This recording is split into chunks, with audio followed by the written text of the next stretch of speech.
We continue to follow that breaking news out of the Middle East. President Donald Trump just addressed the nation hours after the U.S. carried out what he has called very successful strikes against Iranian nuclear facilities. ABC's Marcus Moore has the latest from Israel.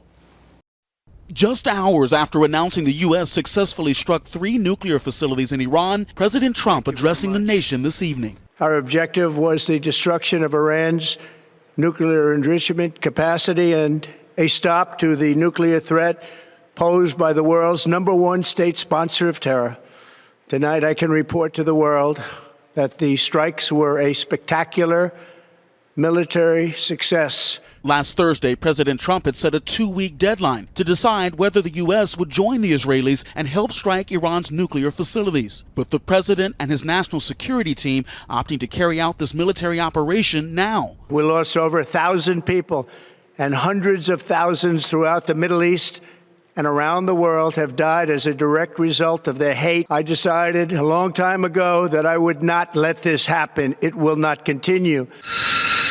This comes after sources told ABC News multiple B-2 stealth bombers were headed to Guam. It's unclear if these were the bombers used in the strikes. Those bombers are the only U.S. aircraft capable of dropping the 30,000-pound explosive that could potentially damage or destroy Iran's Fordo nuclear facility, which is buried deep underground in a mountain. Satellite imagery could help determine whether these strikes took out the Fordo facility, but experts say the only way to really know is to get someone on the ground. Considering how Mossad has been operating with impunity inside of Iran in an extraordinary way, maybe the Israelis have the ability to go in and to find ways to at least make sure that those bunkers at Fordo have been taken out.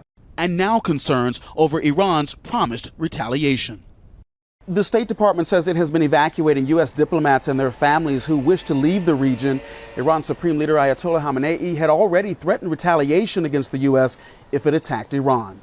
Marcus Moore, ABC News, Tel Aviv. U.S. Senator Ted Cruz of Texas released a statement in response to that mission. The senator commended pilots, service members, intelligence personnel, and the president for a successful operation. The other U.S. Senator from Texas, John Cornyn, also complimented the president. He wrote on social media, quote, "This is what leadership on the world stage looks like." In the meantime, Democratic lawmakers representing Texas are slamming the president's decision. Congressman Lloyd Doggett represents parts of Central Texas.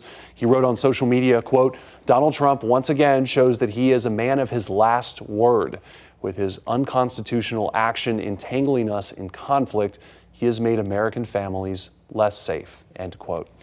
And Congressman and former Austin City Council member Greg Casar called on Congress to block the president from carrying out what he called an unconstitutional war. He says, quote, "Politicians have promised that new wars in the Middle East would be quick and easy. Then they sent other people's children to fight and die endlessly. Enough."